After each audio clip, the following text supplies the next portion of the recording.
Olá, pessoal! Então, hoje nós vamos fechar a parte dos mecanismos de coesão textual, só que desta vez, nos blocos anteriores, eu estava falando para vocês dos recursos gramaticais de coesão. São aqueles elementos gramaticais que nós utilizamos para estabelecer os vínculos lógicos entre as orações. Pois muito bem. Agora, neste bloco, o que nós vamos ver? Os recursos estilísticos, que são as figuras de linguagem elipse e zeugma, e vamos ver também recursos semânticos, que são, neste caso, os hipônimos e os hiperônimos. E aí a gente fecha essa parte da coesão e da coerência textuais, ou como se você preferir, dos mecanismos de coesão textual. Vamos lá, então. Vamos começar. Aí nós temos, a professora colocou para você, recursos estilísticos de coesão. Por que eu coloquei para você que são estilísticos? Ora, porque são figuras de linguagem. Duas figuras de linguagem bem importantes, que são a elipse e a zeugma. Por isso, a professora colocou aqui, são duas importantes figuras de linguagem que funcionam como recursos coesivos por excelência, já que enxugam a oração ou as orações sem que se perca a essência da informação. Seu uso é fundamental para que as frases não apresentem uma extensão exagerada que poderia prejudicar o seu entendimento ou deixar o texto cansativo. Vou pedir ao Wagner que jogue a câmera em mim para eu falar com você sobre isso. Você vai observar que o tempo todo eu tenho dito a você o que faz parte da construção de um texto perfeito. Ora, que ele seja conciso, enxuto e que ele seja claro, porque não adianta eu ter um texto conciso sem que haja clareza.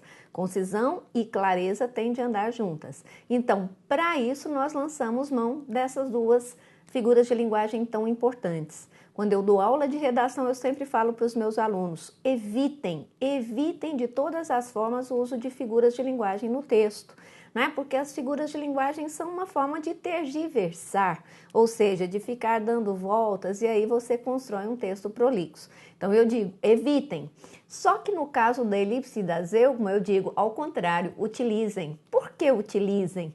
Porque elas funcionam como perfeitos recursos de coesão.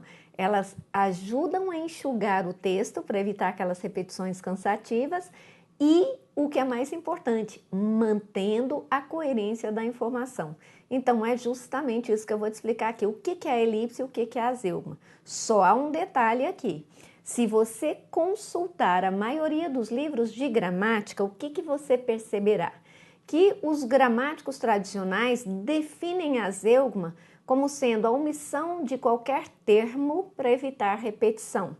Eu vou te dar informações aqui que servem para as principais bancas de concursos sobre a zeugma. Nas principais bancas que aplicam prova para concurso, a zeugma é a omissão de verbos ou locuções verbais para que se evitem repetições desnecessárias. A professora vai te explicar isso aqui direitinho, eu só estou fazendo aqui um prelúdiozinho para que você entenda que definição é essa que eu estou te dando.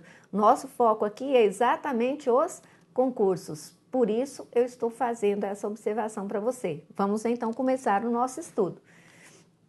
Olha, a professora colocou aí, o que é a elipse?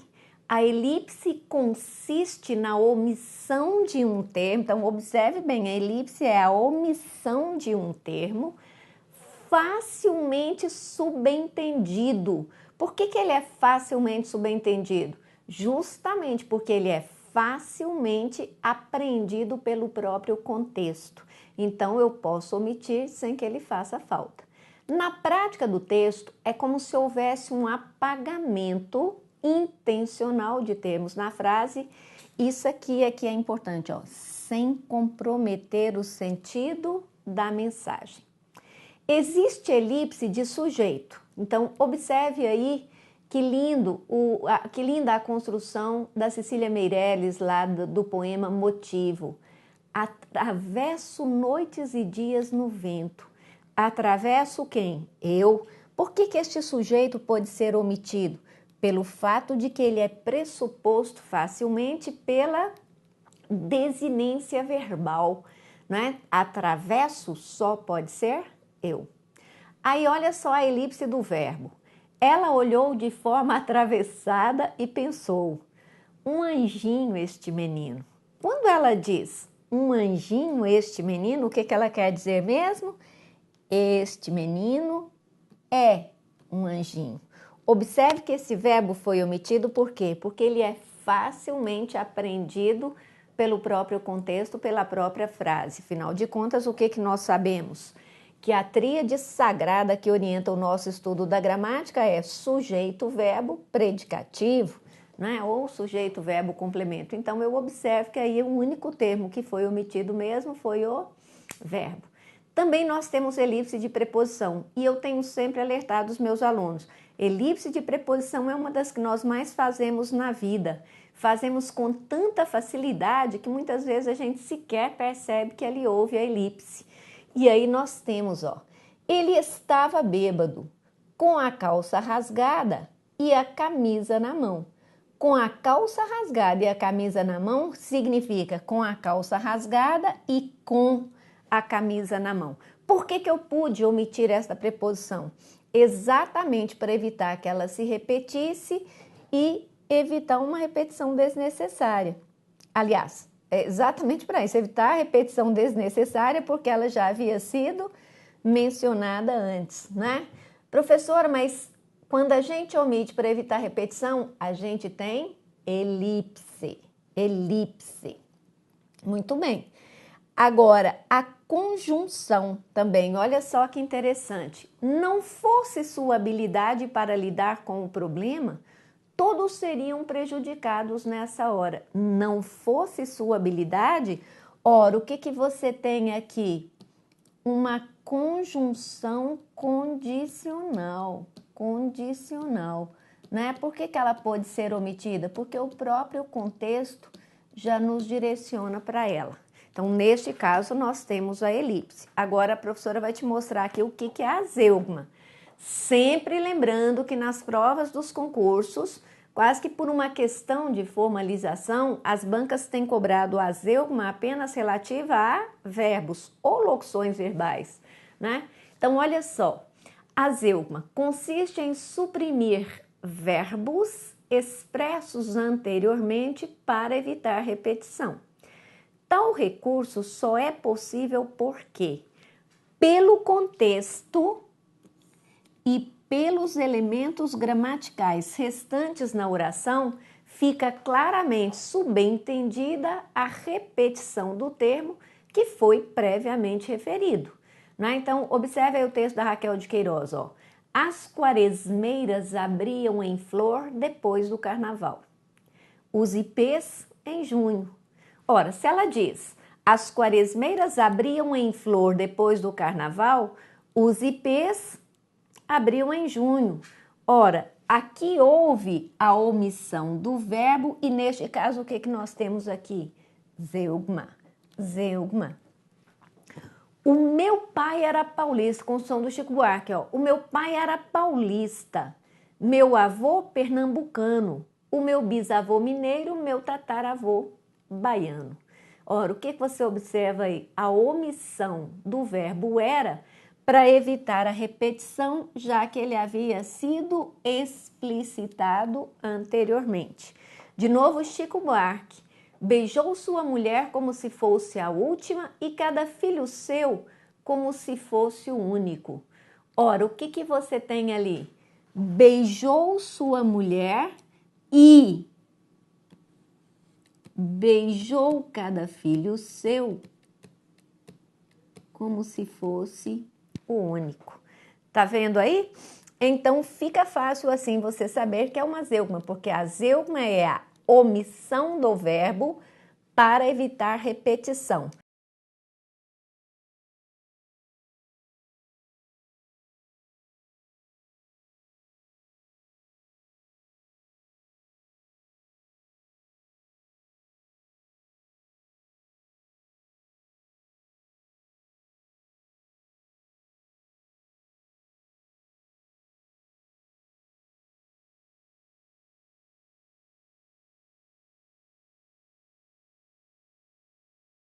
no caso de necessidade de adaptação a uma nova pessoa verbal.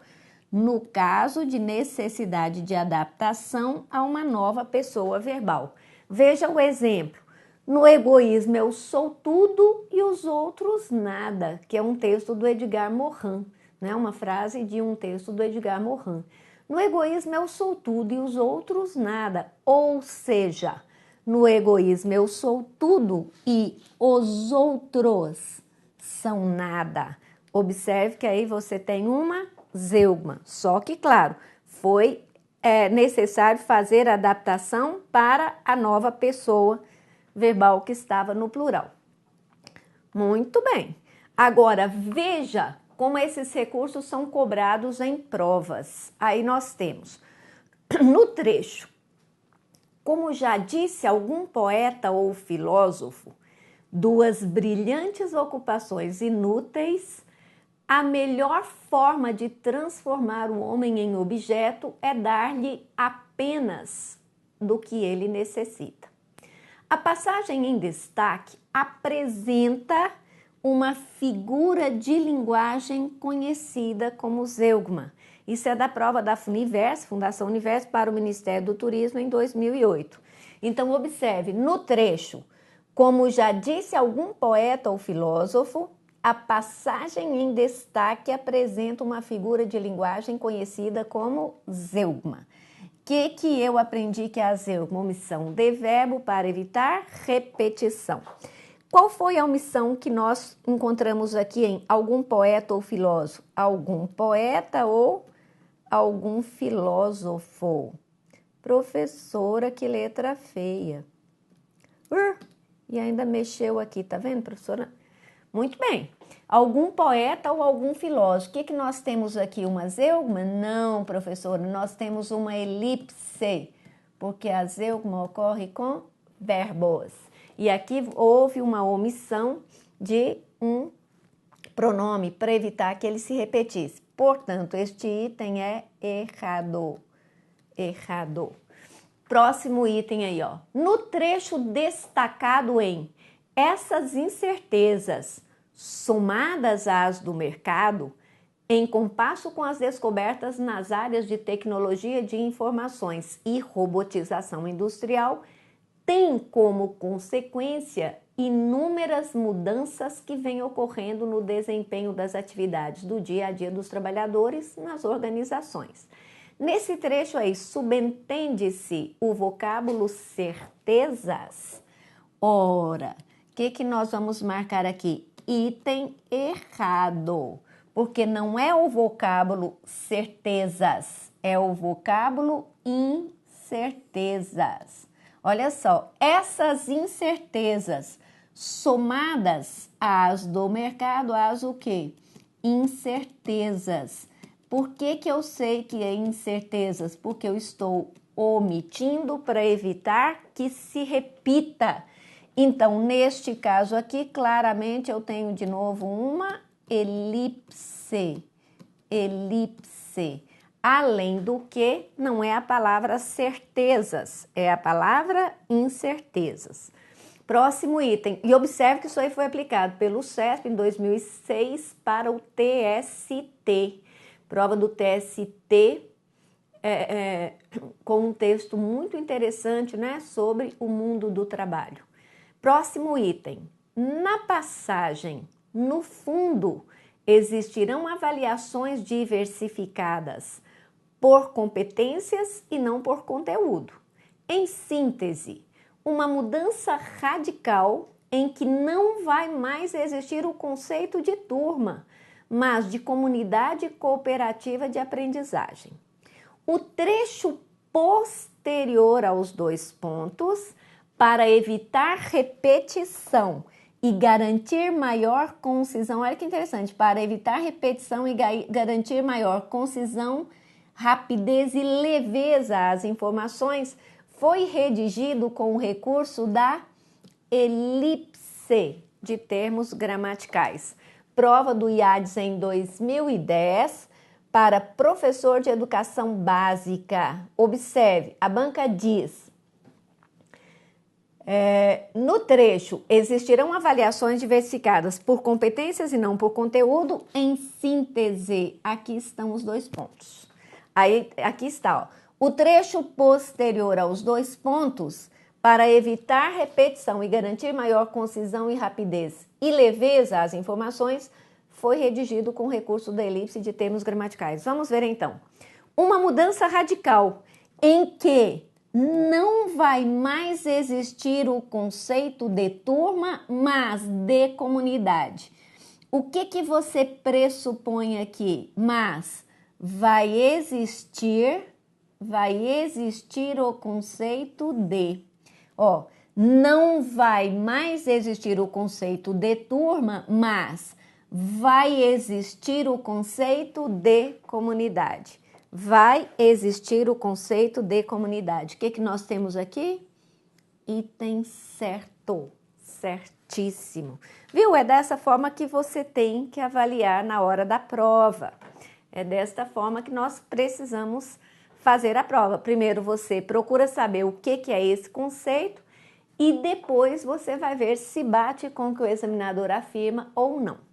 Muito bem, lá nós tínhamos recursos estilísticos, né? Porque a estilística trata dos enfeites que nós fazemos na língua, dos floreios. Então, a estilística trata dos floreios. Agora, aqui você viu que a professora destacou recursos semânticos.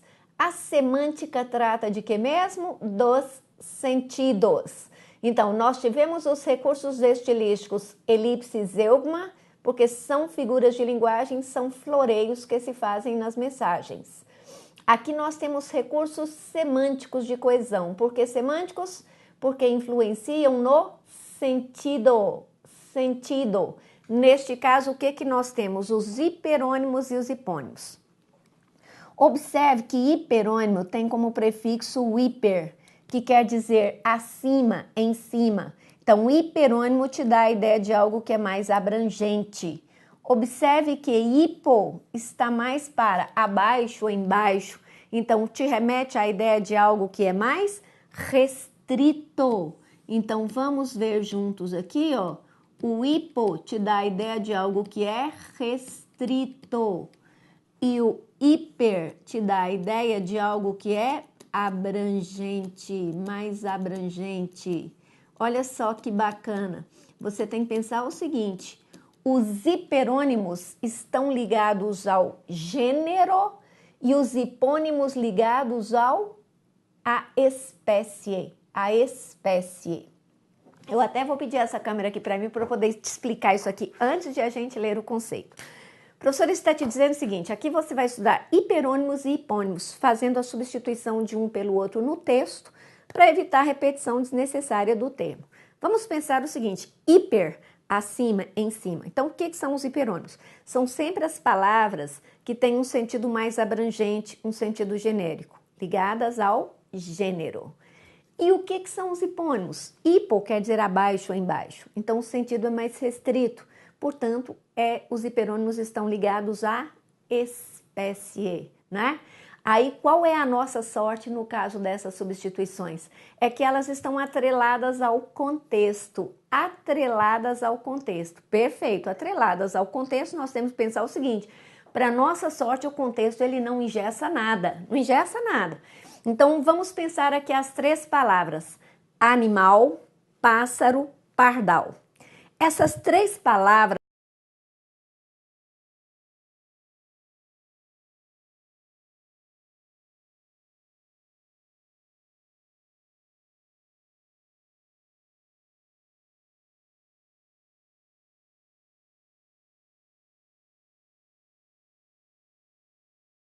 genérico e pardal passa a ter o sentido específico.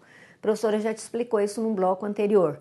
Agora, como é que você vai fazer? Você vai fazer a substituição. Se você necessitar substituir pássaro, você pode substituir por animal. Se você necessitar substituir pardal, você vai substituir por pássaro. Tá vendo? É dessa forma que você... Perdão, professora tá rouca. É dessa forma que você garante que o texto fique claro, mas sem repetições que fiquem cansativas. Vamos voltar para cá, então, para o material. Olha o que a professora escreveu aqui para você, ó. Existem diversos mecanismos responsáveis por manter a coesão referencial de um texto. Lembra dos mecanismos de referência? Pois são estes, ó. São a coesão referencial de um texto. Perfeito. No caso da coesão lexical, o que é a coesão lexical? Palavras que nós utilizamos para estabelecer referências. Pois muito bem, no caso da coesão lexical, os principais elementos usados para fazer remissão, né, para retomar, sem ocasionar repetições desnecessárias, são os hiperônimos e hipônimos. Olha o que eu coloquei aqui, ó. Na hiperonímia, faz-se uso de um termo mais abrangente, que depois é retomado por um termo mais específico. Então, na hiperonímia, você usa um termo de sentido abrangente e depois substitui por um termo de sentido mais específico.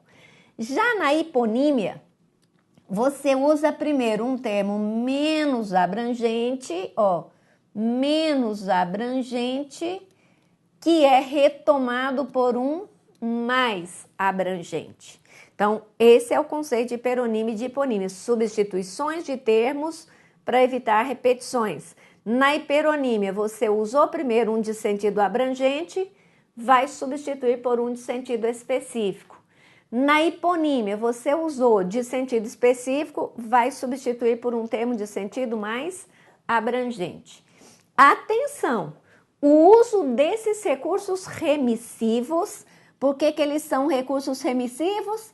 Porque eles se referem àquilo que já foi dito, substituem o que já foi dito para evitar repetição.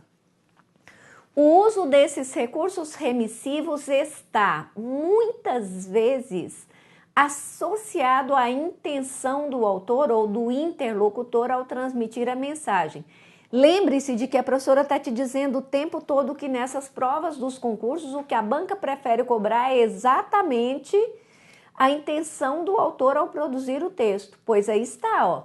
O uso desses recursos remissivos está muitas vezes associado à intenção do autor ou do interlocutor ao transmitir a mensagem. Por isso, não é uma escolha aleatória. Quando opta pelo uso do hipônimo em uma oração, ele tem a intenção de destacar um termo específico. E quando escolhe um hiperônimo, sua intenção é pôr em relevo a abrangência.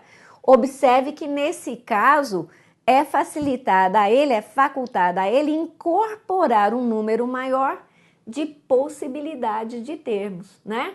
Quando ele usa a hiperonímia, ele tem maior possibilidade de troca de termos. Quando ele usa a hiponímia, a situação já fica um pouco mais complicada. Olha só os exemplos que eu coloquei aqui para você, ó. Exemplos do uso de hipônimos e hiperônimos como recursos de coesão no texto. Aí nós temos os hiperônimos. O Brasil é um país cheio de entraves burocráticos. Olha, entraves burocráticos. É preciso preencher um sem número de papéis. Depois, pagar uma infinidade de taxas. Todas essas limitações acabam prejudicando o pequeno empreendedor. Faltou um pontinho aqui, a professora põe agora para você. Observe que os entraves burocráticos são exatamente uma expressão de caráter mais abrangente. E depois nós temos duas de caráter mais específico que substituem a de caráter abrangente para que o texto fique claro para o leitor.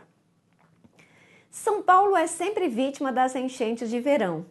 Os alagamentos prejudicam o trânsito, provocam o transbordamento do rio Tietê e causam muitos acidentes.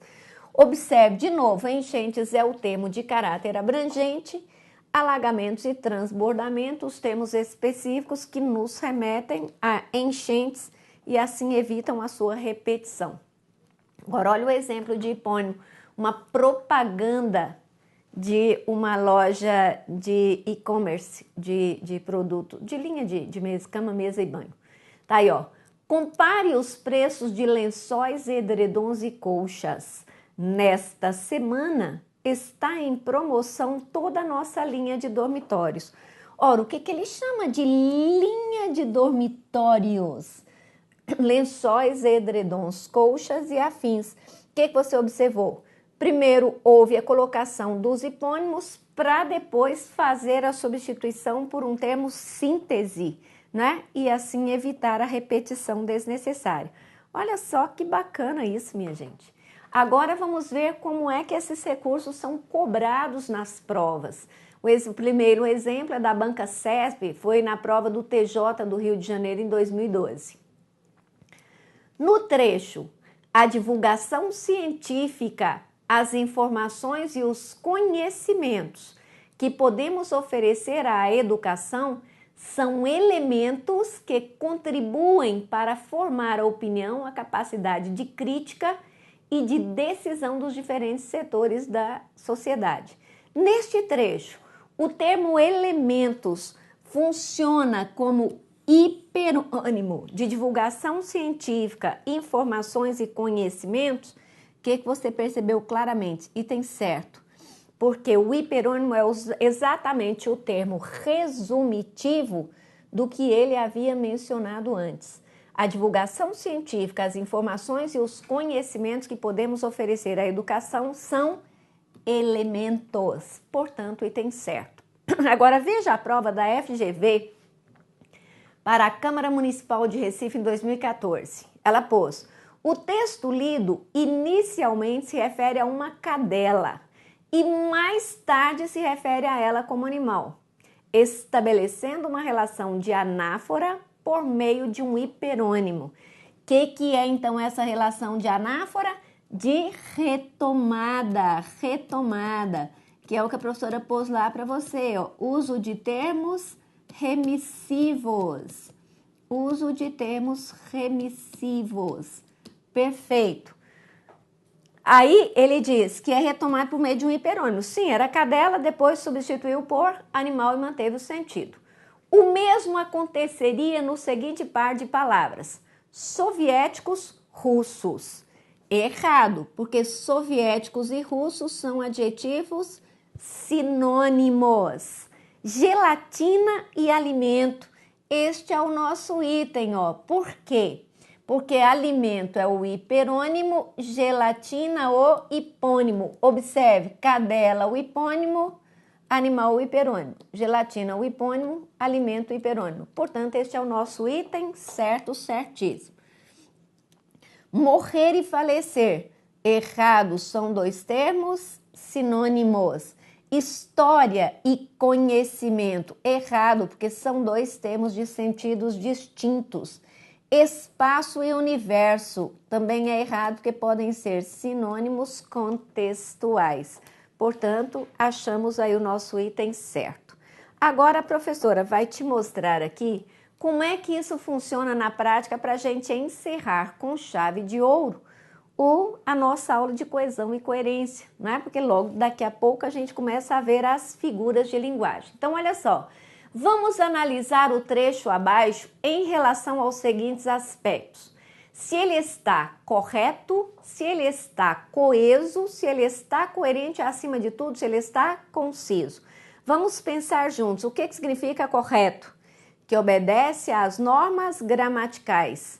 Coeso, que tenha os seus vínculos lógicos muito bem estabelecidos por meio de elementos gramaticais, de recursos, né, que estabelecem ligações, vínculos lógicos. Coerente, que faça sentido sem dar sustos no leitor. Agora, acima de tudo, o texto precisa ser conciso. E o que significa conciso? Enxuto, sem que se perca a essência da informação. Então, olha só, as aulas de português não têm quórum. Os alunos não gostam de português. Os alunos pensam que português não é importante nas provas de concursos. Então vamos lá. Se a banca dissesse, trata-se de um texto correto, eu analiso as 3 orações e me pergunto, obedecem às regras gramaticais? Sim. Então, este texto está correto. Se o examinador diz, trata-se de um texto coeso, ora, o que eu vou perceber aqui? Que este texto está apenas parcialmente coeso, porque a coesão se dá apenas dentro da oração, ó, dentro da oração. Então, eu não posso dizer que este texto esteja inteiramente coeso. A coesão que se dá dentro da oração é chamada de coesão interna. A coesão que se dá entre as orações é chamada de coesão externa. O que eu percebo aqui? Que não é essa coesão externa. Então, se ele está apenas parcialmente coeso, eu não vou dizer que ele esteja coeso, é necessário mexer nessa coesão.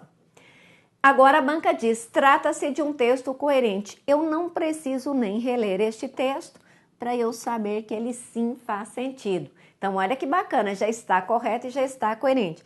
A banca diz, trata-se de texto conciso. Ora, o que nós vamos pensar aqui? Conciso tem de ser enxuto, um texto magrinho no qual não sobre nada. Mas neste texto aqui há repetições desnecessárias de termos. Não é? A professora vai até apagar aqui para a gente fazer a análise disso. Olha só, as aulas de português não têm quórum, os alunos não gostam de português. Vamos pensar o seguinte, português está sendo repetido desnecessariamente.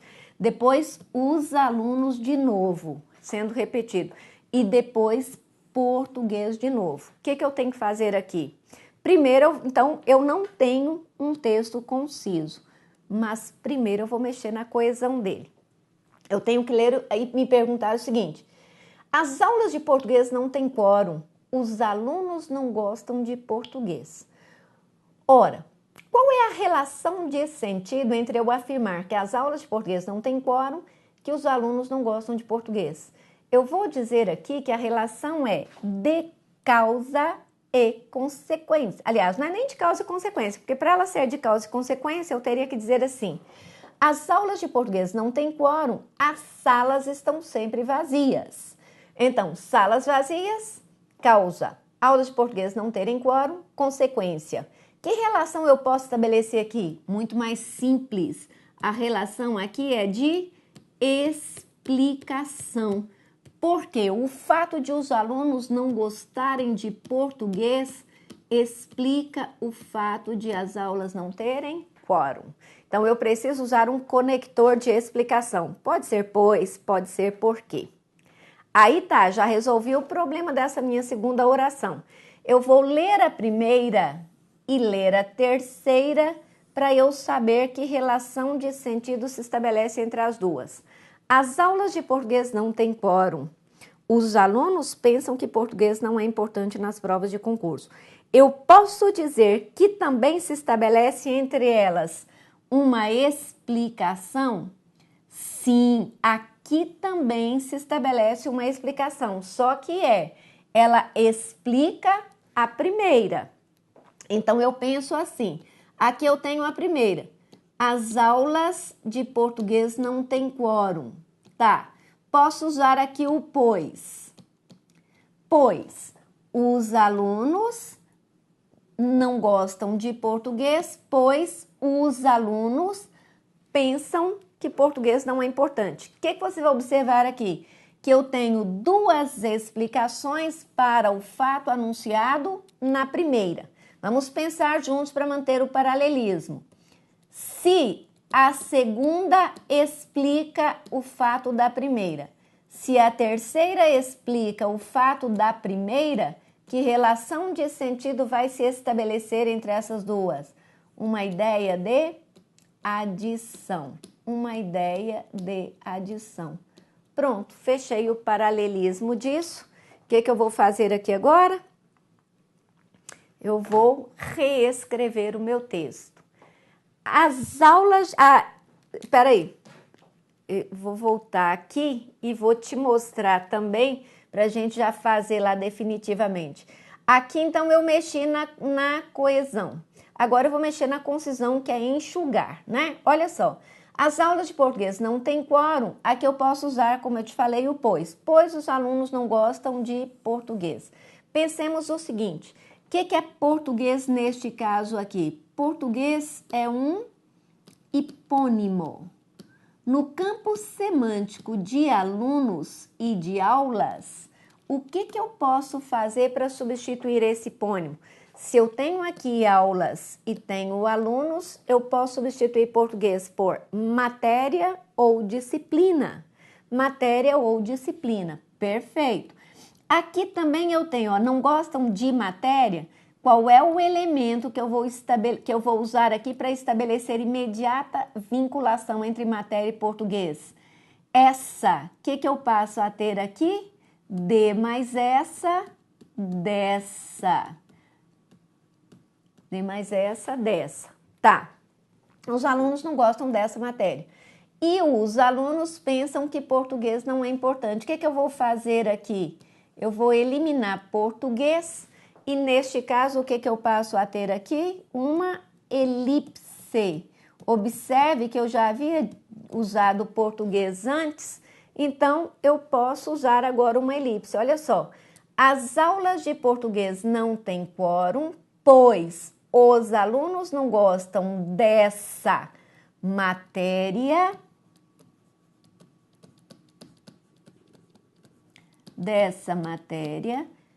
e aí, olha só, os alunos, o que eu vou fazer aqui? Eu posso usar também uma elipse. E pensam, então eu elimino esse termo para evitar que ele se repita. E pensam, quem pensam? Os alunos, que não é importante. O que não é importante? Essa matéria. Aí eu não preciso mais usar tantos termos. Agora sim você está preparado para eu te mostrar como é que ficou isso enxutinho. As aulas de português não têm quórum, pois os alunos não gostam dessa matéria. Que matéria? Português. E pensam, quem pensam? Os alunos. Olha a elipse. Que não é importante nas provas de concurso. O que não é importante? Essa matéria. Que matéria? Português. Então, observem, este texto está correto, coeso, coerente e, acima de tudo, conciso. Perfeito. Com isso, nós fechamos este bloco, minha gente. Olha só que bacana. Vocês viram exatamente o que é a coesão, o que é a coerência, a concisão e a correção cobradas nas provas de concurso. Espero que tenham gostado. Próximo bloco a gente começa a ver as lindas, preciosas figuras de linguagem. Até mais!